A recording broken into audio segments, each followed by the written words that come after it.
by having all these artists on board for Main Street Country, it's because they actually love to work with us, and also they love the songs that they are covering. You see the opportunity we have with our fabulous repertoire to bring it to a new generation.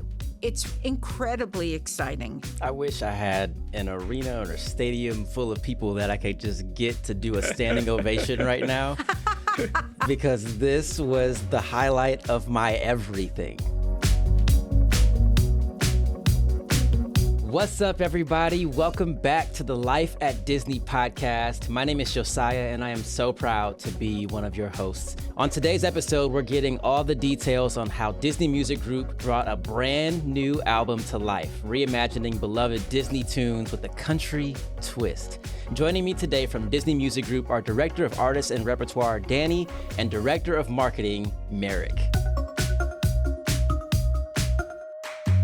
Before we jump into the chat, we have a very special challenge for our guests. So here's how this goes. You're going to share your Disney careers in 60 seconds or less to help our listeners get to know you. So we're setting a timer. Each of you are going to take the time to tell us how you came to Disney, your roles, favorite projects, but all under 1 minute. So now here's the fun part. Who wants to go first? Dani, you go first. Okay, there you go. He decided I'll go first. Okay, you tell me when to start. All right, in 3, 2, 1, on you. Well, I was a professional opera singer before I came to California. Then I moved to California and I got a temp job at Disney. Happened to be in A&R at Walt Disney Records. I had no idea that there was a job called A&R where I got to work with artists and repertoire. And a job was created for me and I never left. And some of my favorite projects, I got to work with Sabrina Carpenter. So I'm really proud of the first record in particular that we did, Eyes Wide Open. I'm also really proud of the first kind of inspired by album where we hired artists to cover songs. That was Nightmare Revisited, where we covered every single song based on the Nightmare Before Christmas soundtrack. And of course, I'd be remiss in not mentioning last year's album, A Whole New Sound, pop punk artists covering classic Disney songs. And Meyrick was my partner on that as well. That's awesome. All right, Meyrick, it's on you. Yeah, my name is Meyrick. I work at Disney Music Group. I migrated here when I was 12 years old from the Philippines, and I moved to Burbank. Well, we lived in Burbank as soon as we migrated to the United States, and I've always wanted to work for a movie studio. So I was super excited that I was able to work at the Walt Disney Company. I started my career in 2007 as a data sales analyst and worked my way up into a marketing role to which where I am now at Disney Music Group. And there's quite a few projects I've worked on being in Disney Music Group in a marketing team, but my favorite project are two. First one is the song Steal the Show from Elemental, sung by Love. That's my favorite because the movie resonated well to me, given as an immigrant who moved here as a teen, and given that movie touched those elements. So that song is really touches my heart and I can definitely relate to. And my second favorite project is what Dani had mentioned, A Whole New Sound. It's just a fun project to work on where we get to work with multiple artists, that people loved, and they were able to cover Disney songs and reimagine in a new way. That's awesome. Both of you just with the coolest intros that we've ever heard in life. That's amazing. Just name dropping left and right, Right, exactly. Oh, no, it gets worse. Well, we're excited to jump into all of this. I always like to think about folks who have never really heard of some of these terms before. So A&R, what exactly is that for someone who's never heard of that? Sure. I'd never heard of it either. To be honest, when I started to do it, it basically stands for artists and repertoire. It's exactly what you would think. And it goes back to when I started. I remember my boss talking about working on, it was called the Mickey Sports Album. And Mickey and Goofy and Donald, they were all going to sing songs about sports. And I came up with the idea of like 50 songs that would be fun for them to cover. And my boss said, well, you just did A&R. And I thought, oh, there's a job? I can get paid to do this. And it sort of started there. So for people that don't know, it literally does mean that. It means getting to work with artists and getting to work with our repertoire. That's perfect. And then Meyrick, on your side, of course, marketing is a very big term. So Yes. What does it look like for you in your role? Yeah, so for like my role in marketing, part of my role is also product management. So, after Dani sources the music, and what my role is basically to package it up in a big, beautiful box with a red bow. So Dani does all the heavy lifting, and when it's time to kind of serve it to the consumers, that's kind of like my job to make it look all pretty and presentable. At the same time, since I work in marketing, we also release product, like vinyls or CD. So I also work with our internal team to create packaging for those as well. Very, very cool. Well, I know everyone is excited to hear from you both about Main Street Country, the new album featuring Disney songs, classic Disney songs, and incredible country artists. So we're not going to make them wait. We're jumping right in. Dani, what can you tell us about the creative process behind developing this album? Well, it starts with collaborating with our partners at Brand and Franchise, specifically for Mickey and Friends. And a few years ago, we were talking about the fact that Mickey and the gang don't really have a musical identity. There are songs about Mickey. There are certainly our partners at Disney Junior have done a tremendous job in having Mickey and Friends perform. But Mickey and Friends, they like all music. They aren't genre specific. And a few years ago, Meyrick and I worked with our franchise team, and we started with Minnie. We could see Minnie studying in college now, for instance. And what would she be listening to? Well, of course, she'd be listening to lo-fi. That's what she would be listening to as she was studying. So together, I curated a list of some of the top lo-fi artists in the world, and we put out 2 volumes of that. Last year, it was really focused on Mickey. And Mickey and Donald and Goofy, they like to go to concerts like the When We Were Young tour. They like pop punk. So then we decided to do that. This year, we decided to delve into country, which we were all really excited about. We hadn't really done anything like that before. And the creative processes, we work with our partners. They have goals. They have demographics they're trying to hit. They want to make sure that it appeals to a broad range of people, not a specific age demographic. Mickey and Friends, their music is for everybody, and they're beloved by everybody. So we came up with the list of potential artists, and then it was my job to start going down the list and seeing who was interested. Did they have time to do it? Could our budget allow for them to do it? Did they have labels that were going to let them do it?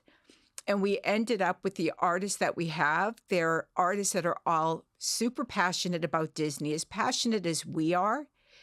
And in terms of the creative process, I never assign a track to an artist.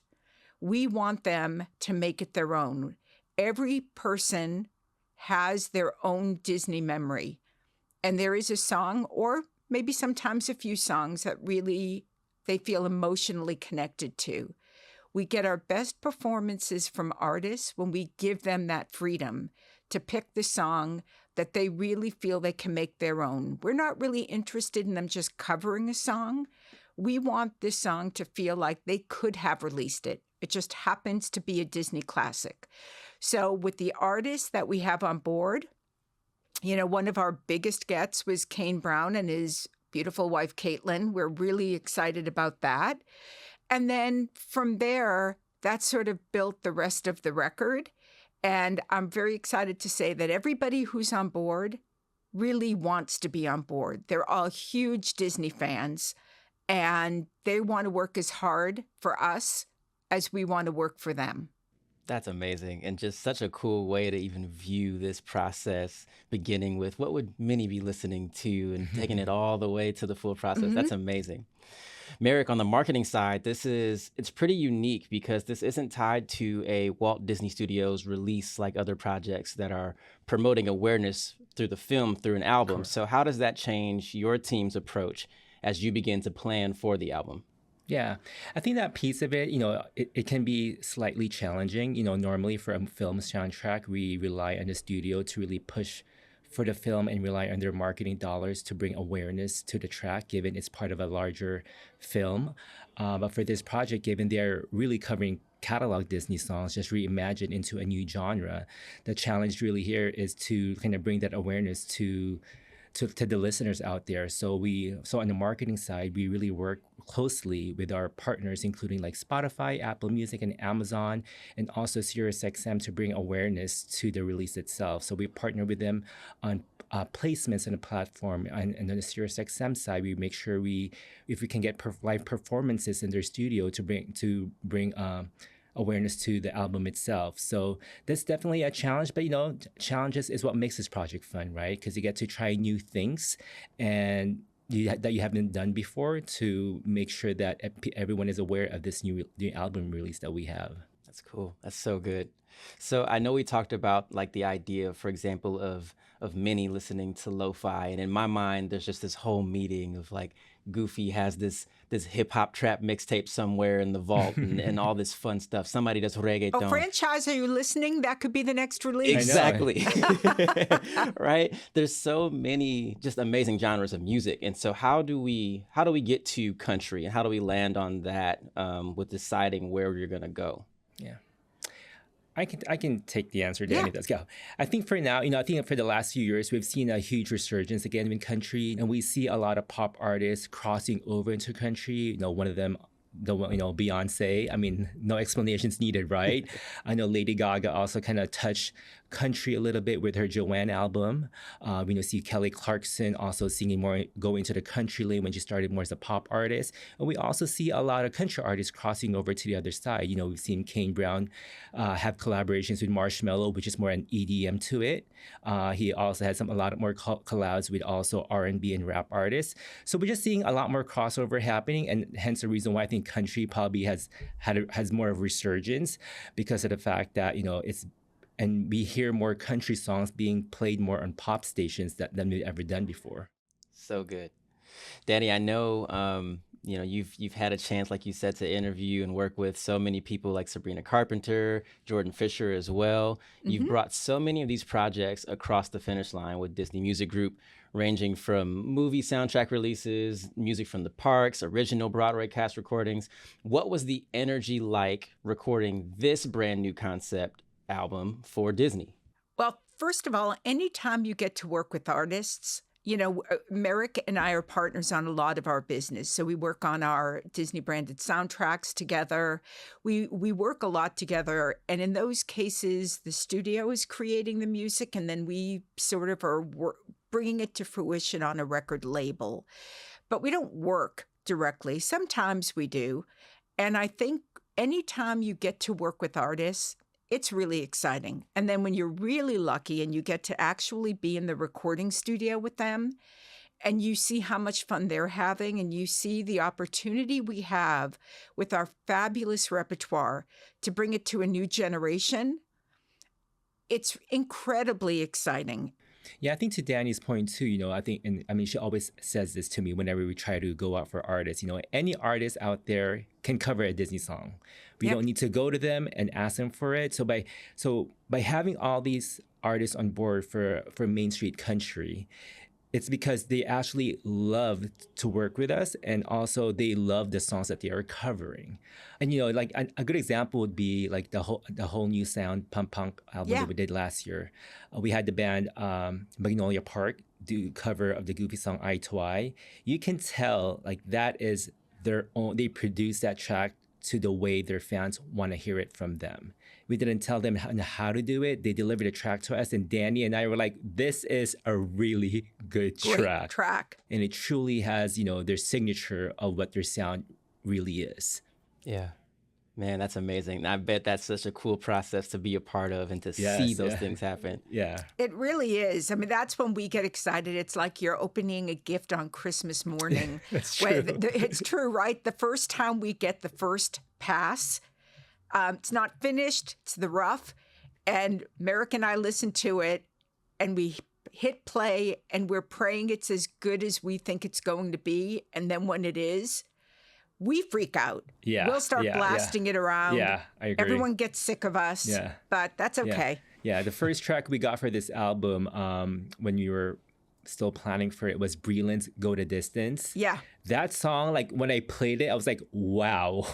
It like gave me like chills, just the way his voice sounded, the way the instruments came in at the beginning. You can just feel the emotion in his voice. Yeah, you can feel the connection he has to that song. Yeah, Breland loves ESPN.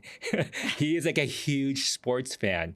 Given ESPN is part of our brand, that's another thing that drew him in addition to also just loving Disney films, hence why he had covered the Hercules song, Go the Distance. That's incredible. So yeah, if you're hearing this, you know which song to go to first. Make sure you check it out. If you want to feel motivated, definitely listen to that track. That's so cool. I always think about the moments that are like they induce the goosebumps, the chills, right? Yes, so, that's what I felt. Yeah. At any point during this process, whether it was, the end of being able to listen to this or even in the beginning when this is just a concept and you're feeling this out, what was that goosebumps moment for you where you're like, this is happening, this is real? Oh, I think for me, when we all talk collaboratively about the artists we wanted, and this isn't part of a film project, so we don't have that kind of money. We're just making a record. And we're making a record to support, our beloved characters. And when they told me they'd like Kane Brown, I looked at them and I thought, oh, I don't think that's going to happen. I'll try. I'll always try. And for me, the goosebump was when I first had a call with the manager and I had my pitch ready and I took a deep breath and I was ready to sell it to her. And she said, I got it. We're done. I get what you want to do. I'm in. That for me, I did get goosebumps. I think I immediately called you, Meyrick, and I said, You won't believe it. You won't believe it. And then, of course, we had the hard part of trying to clear it with the record label, but we were able to do it. So that, for me, that was a goosebump moment, even before I got to hear the song. Yeah. Yeah. I want to stay in this space for a little bit because we often see these larger than life celebrities and musicians and sometimes you forget that they're also real people at the end of the day too. Yeah, right? Yeah, true. And you talked about that moment, right, where they get to settle in and really feel this and there's a passion that comes out behind that because they know that there's a safe space for them to record and et cetera, et cetera. How do you try to foster that? Because you're also, like you said, you're around Sabrina Carpenter, you're around Jordan Fisher, you're around these people that everyone loves, but they're still humans at the end of the day. How do you try to make sure that we are taking care of you and I just want to have this one-on-one interaction like a normal human being at the end of the day? Well, I think what helped me is I came here as an artist myself. As I'd mentioned, I was an opera singer before. So when I came to Disney, I was on the other side of it, and I certainly understand the business ramifications of it, but I also understand the artist. So I want to do what's best for them. I want, obviously, to get the best performance for us, but at the end of the day, it's all about respect. Even with Sabrina, I think I signed her when she was 13. She was young. So it was about fostering her and saying, the music you make today is not the music you're going to make, obviously not the music you're going to make when you're 21, but we have to start thinking about what your sound is, being age appropriate, and knowing that the idea as an artist is for you to grow. I think if you approach it that way, you're going to have a really successful release and artists that feel proud to be part of the project. Yeah. I go back to A Whole New Sound because that did come out last year. We're still seeing that these artists are performing at Walt Disney World even now, and that they have put the Disney song they did for us into their set. People expect it now. That isn't an ask from us. They want to do it. Totally agree. I think also, at the end of the day, if you really take out the label of an artist out of the equation, like you said, they're just like one of us, right? Yeah. They are just Disney fans, like the way we are Disney fans. We grew up at this, we saw the same movies as they did. We listened to the same Disney song as they did. And the one funny story that we had was when Simple Plan performed at D23. It was so great to see that their kids are such Disney fans. They were like true fans, like want to see the Percy Jackson cast, they want to see the Descendants cast, just like anyone at the D23 grounds, right? And just with any type of work environment, we treat them, like as Dani said, with respect, and also we collaborate on them. It's not just us telling them what we want them to do, it's also hearing from them what they also want to do. Because one good thing that, with partnering with Disney is because, there are so many synergistic opportunities that the company can offer. Like, as I mentioned with the Breland thing, having him work through ESPN, having Kate and Caitlin working through the parks performance, or even going to the parks, is like, a way to help promote the album. I think that's one definitely great strength of this company, is all the synergy opportunities that we can offer to an artist. And I think also they get to be cool to their kids, right? Yeah. I remember Yes. Jordan Fisher got to sing a song for, I think it's Happily Ever After at Walt Disney World. And he looked at me and he said, my child is going to be able to go to the park and see the fireworks, hear this music, and know that that's Daddy. Yeah. And I remember thinking, I never thought of it that way, but boy, how impactful is that? Yeah. Especially, when the song becomes like viral, people, like kids, start seeing that connection because their friends start talking about it. I mean, not that I'm like, an artist or anything, but, when I worked on Encanto and my 7-year-old knew that I was working on it, and people and kids in his class started talking about it, now he thinks I'm cool because I was working on Encanto soundtrack. It's kind of like that idea of it all. Obviously, not the Sadly, same. it ends all too quickly, Meyrick. I know. Well, I can certainly tell you that the work that both of you are doing, if it's not cool to them, it's cool to me. So I'll take that. Well, you know sure. what? You made our day. Because if we hear it once a day, it's a good week. Yes, exactly. That's awesome.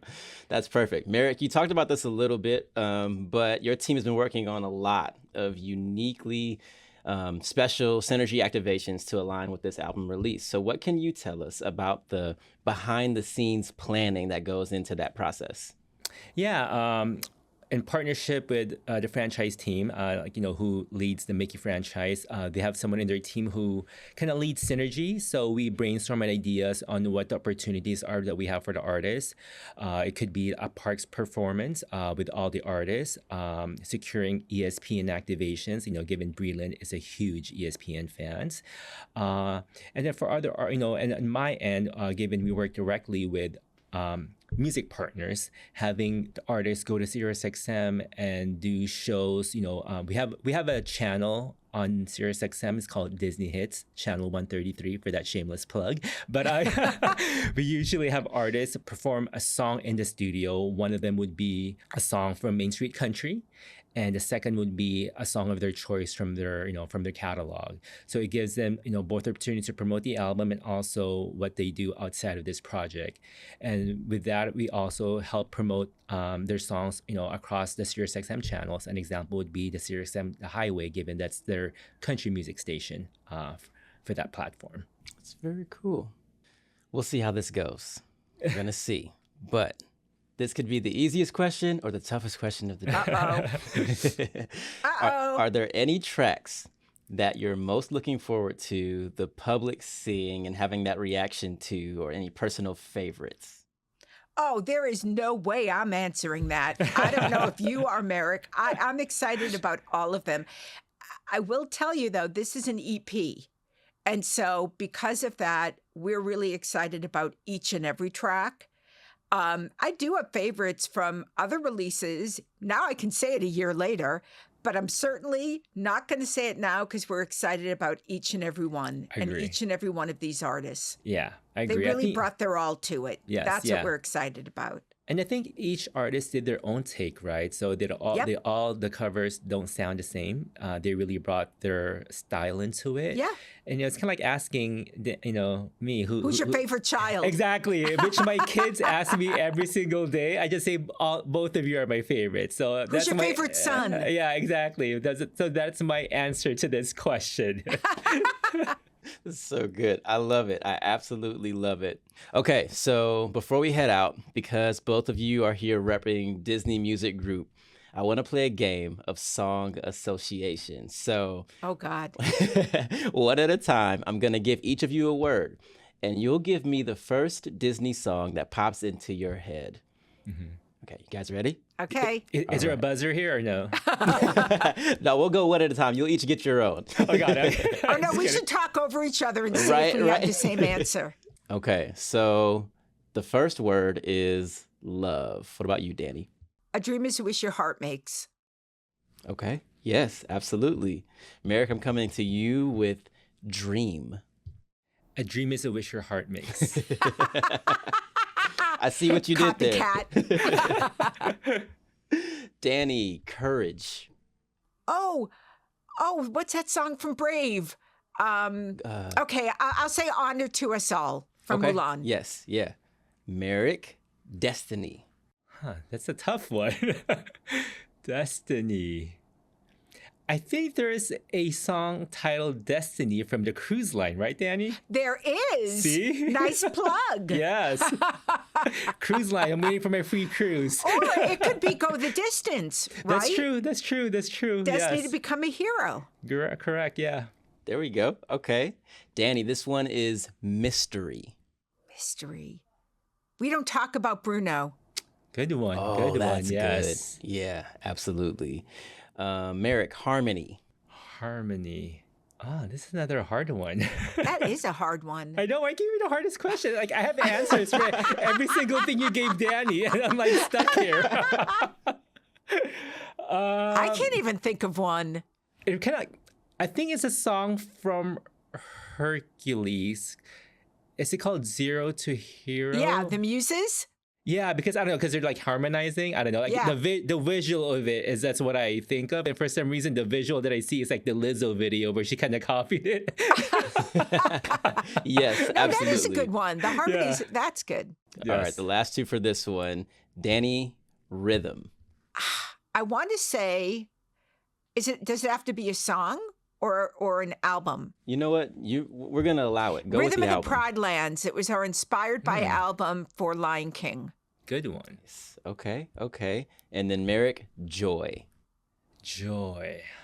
Maybe I'll say "Steal the Show" from Love. I don't know that I just love that song. It just brings It's joy. a great song. Every time I hear it, I think like as I mentioned earlier, that song and especially the movie Elemental resonated to me a lot, and it just brings me joy every time I hear that song, and especially how that movie ended. I don't know, it just gives me like chills every time I think of that scene from that movie. So good. That's such a great story, Meyrick. Yeah.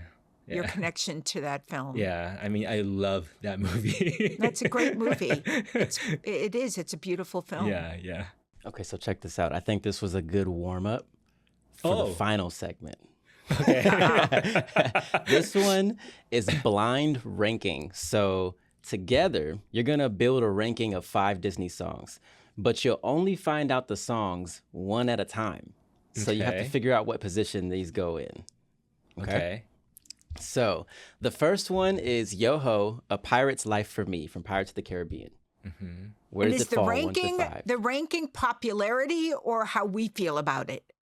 I think how you That's feel a good about question. Yeah. it. Yeah. How we Let's feel go- about it. Let's go Okay. with how you feel about it. Because Yeah. obviously everybody knows that song, right? Yeah, Okay. exactly.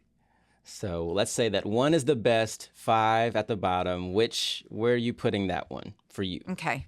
Oh, you want to know right now? Yeah, because you're Without finding knowing out. what the other 4 are? Yeah, that's what makes it difficult.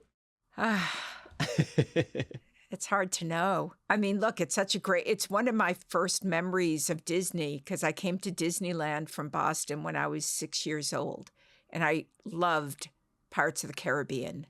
But I'm going to say, Oh, I don't know what's coming. I'm going to say 4. Okay. All right. Sounds good. I think we're doing this together. So do we Yeah, agree what do you with that? think, Meyrick? I would say 5 for me. Yeah, it could have been 5, but I don't know what's coming. I know. Okay. Okay. So I've got that 4 and 5. Here we go. Feed the Birds, Mary Poppins. Oh, 3 for me. 4. All right. You'll Be in My Heart, Tarzan. Oh my God. Ah. I mean, I'm it's only Phil going to say, Collins. I know, but I'm only going to say 5 because I don't Come know on, what the Dani, other... 5. It's not a 5, but I don't know. Now I feel like I wish I had moved.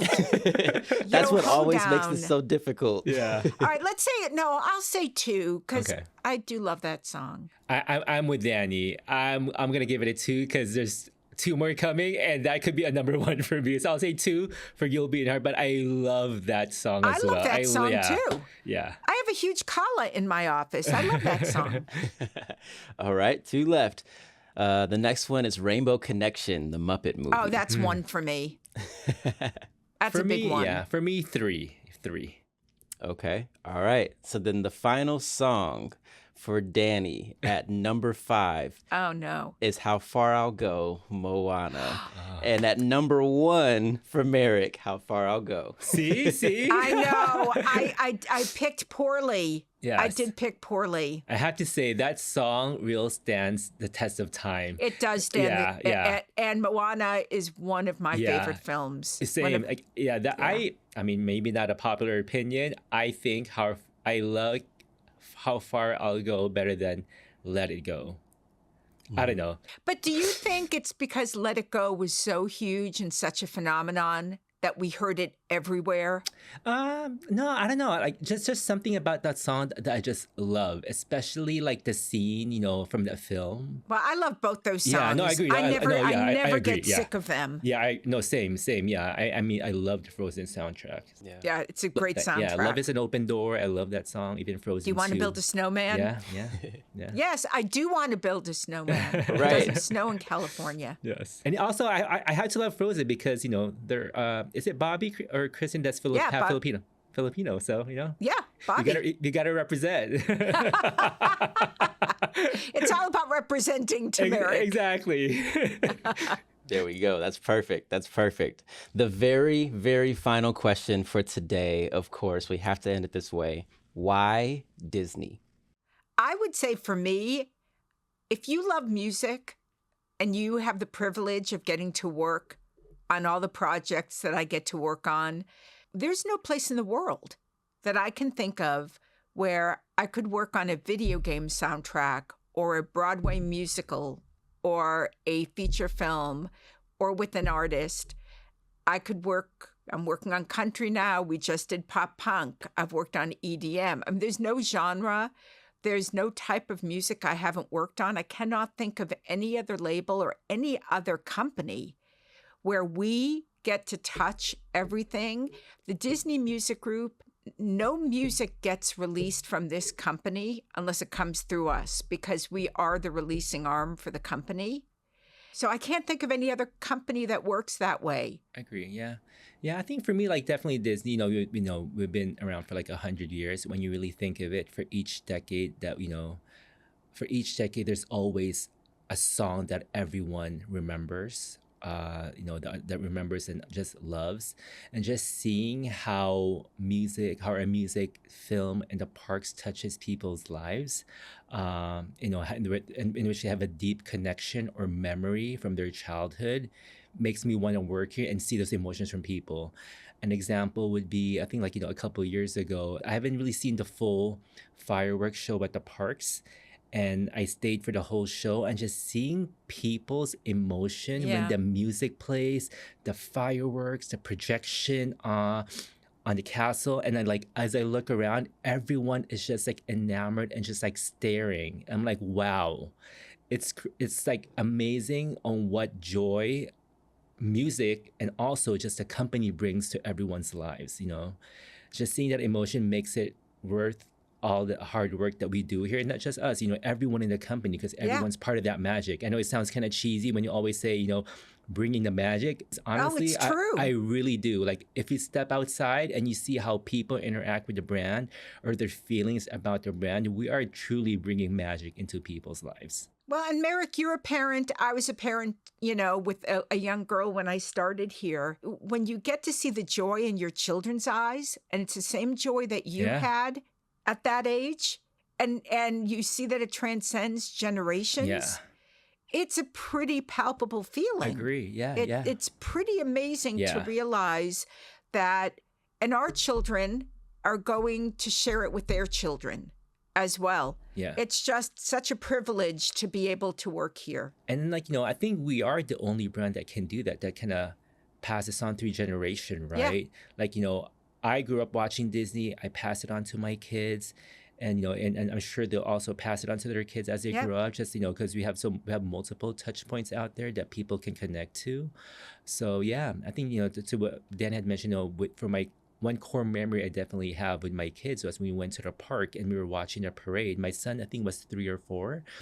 As we were watching the parade and he saw the characters come to life, like his face just lit up and like waving at each character on the parade. And it's just him. I think a lot of kids who goes to the park and experiences that first, you see that type of emotion where they're like waving and smiling and seeing all these characters come to life and just bringing joy. It's just definitely, one thing that the company is really good at and really foster even through all of us. Yeah.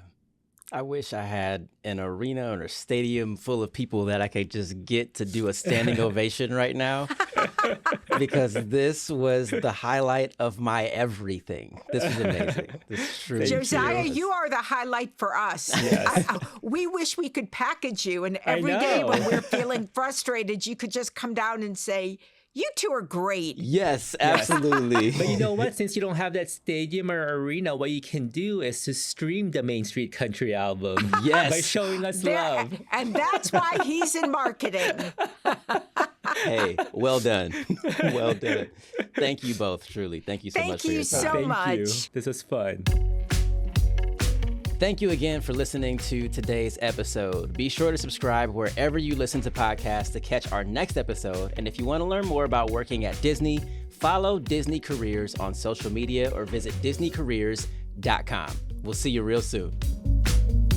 The Life at Disney podcast is produced by Jaron Kaufman and Sarah Munier, edited by Brandon Colon, social promo by Hannah Butler, design and graphics by Delaney Regner, music arranged and produced by Nat Young Music Group Incorporated. A special thanks to the teams at Disney Music Group.